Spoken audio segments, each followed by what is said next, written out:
ঐতিহ্যবাহী জেলা নারায়ণগঞ্জ নানা কারণে প্রায় আলোচনায় থাকে এই জেলা।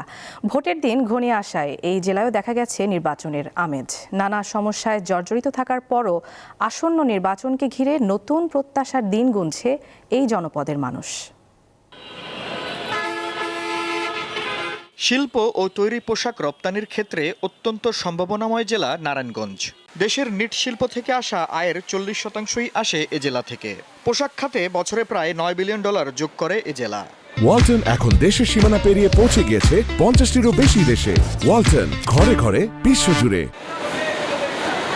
কিন্তু যানজট সহ নানা সমস্যার কারণে দিন দিন নারায়ণগঞ্জ জেলার গুরুত্বপূর্ণ এ খাত থেকে মুখ ফিরিয়ে নিচ্ছেন বিদেশি ক্রেতারা। পোশাক রপ্তানির সাথে জড়িতরা মনে করেন, সুষ্ঠু নির্বাচনের মাধ্যমে একটি রাজনৈতিক দল গণতান্ত্রিক পদ্ধতিতে ক্ষমতায় আসলে জেলার ব্যবসায় গতি ফিরবে। যানজট নিরসন করতে হবে, আইন শৃঙ্খলা জিরো টলারেন্সে নিয়ে আসতে হবে এবং শ্রমিকদের যে কোনো রকমের সমস্যা প্রায়োরিটি দিয়ে সমাধান করতে হবে। আনডিউ ডিমান্ড না, শ্রমিকের কোনো যদি ন্যায্য দাবি থাকে সেটাকেও ফুলফিল করতে হবে। ফ্যাক্টরি ভিজিটে আগে আসতো, এখন আর এই যানজটের কারণে ম্যাক্সিমাম বাইরে আসতে চায় না। সুষ্ঠু নির্বাচনের মাধ্যমে একটা রাজনৈতিক দল যেন ক্ষমতা আসে গণতান্ত্রিক পদ্ধতিতে, সেটি আমাদের প্রত্যাশা। জেলার জনসংখ্যা দিন দিন বাড়লেও বাড়েনি চিকিৎসা সেবার মান। আইন শৃঙ্খলা পরিস্থিতির চরম অবনতির জন্য বারবার সমালোচিত হয়েছে এ জেলা। স্থানীয়দের অভিযোগ, পরিস্থিতির উন্নয়ন তো ঘটেনি, বরং সাম্প্রতিক সময়ে দিনে দুপুরে বেড়েছে চুরি ছিনতাইয়ের ঘটনা।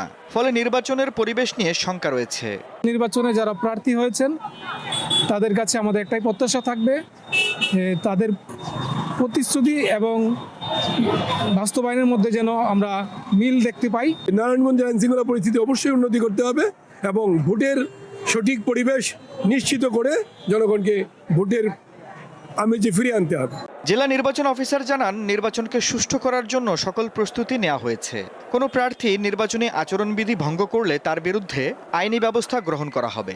ইলেকশন কমিশন বরাবরই সকল প্রার্থীর ক্ষেত্রে সমতল ভূমি তৈরিতে প্রস্তুত। কাউকে হেভিওয়েট বলে বিশেষ সুবিধা দেওয়া, এটা কখনো আমরা এটা প্রশ্রয় দিই না।